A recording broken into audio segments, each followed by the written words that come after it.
Nearly 2 months after the Ladakh standoff at the Galwan Valley, the Indian Navy has dispatched one of its frontline warships to the South China Sea. As per updates, the Indian warship is constantly maintaining contact with its American counterparts who are also operating on the other edge of the South China Sea, much to the displeasure of China. On the other hand, the Chinese have been objecting to the presence of Indian Navy ships in the region, where it has significantly expanded its presence since 2009 through artificial islands and military presence. The Indian Navy also said its warship is fully capable of checking any misadventure by the adversaries on either the eastern or the western front, and the mission-based deployments have helped it to control the emerging situations effectively in and around the Indian Ocean region. Besides, the Indian Navy had deployed its frontline vessels along the Malacca Straits near the Andaman and Nicobar Islands and the route from where the Chinese Navy enters the Indian Ocean region to keep a check on any activity of the Chinese Navy.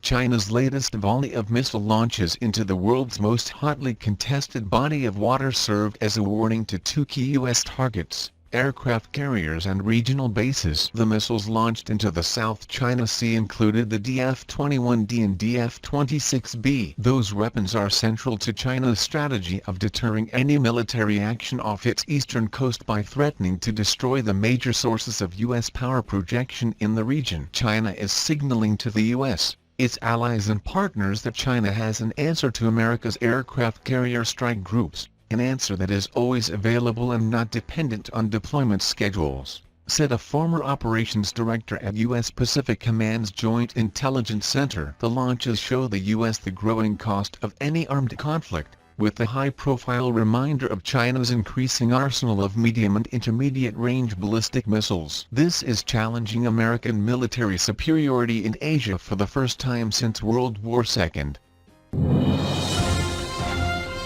Vietnam accused China of violating its sovereignty by conducting military drills in a disputed part of the South China Sea, and said Beijing's actions were complicating negotiations on establishing a code of conduct in the region between China and Association of Southeast Asian Nations, ASEAN. Foreign Ministry spokeswoman Le Thi Thursday Heng said in a statement, Vietnam is this year chairing the 10-member ASEAN, which has had long drawn-out negotiations with Beijing over a code of conduct in the South China Sea. China began 6 days of exercises in waters near the Paracel Islands, where Vietnam has competing claims. It was the second set of drills in the area by Beijing in 2 months. China claims historical jurisdiction over about 80% of the sea, using a U-shaped 9-dash line that includes swaths of Vietnam's exclusive economic zone, as well as the Paracel Islands and Spratly Islands. It also overlaps the exclusive economic zones of Brunei, Indonesia, Malaysia, the Philippines, Taiwan and Vietnam. Thanks for watching. Please like, share, and subscribe. If you like the channel and want to support, please support on Patreon or PayPal.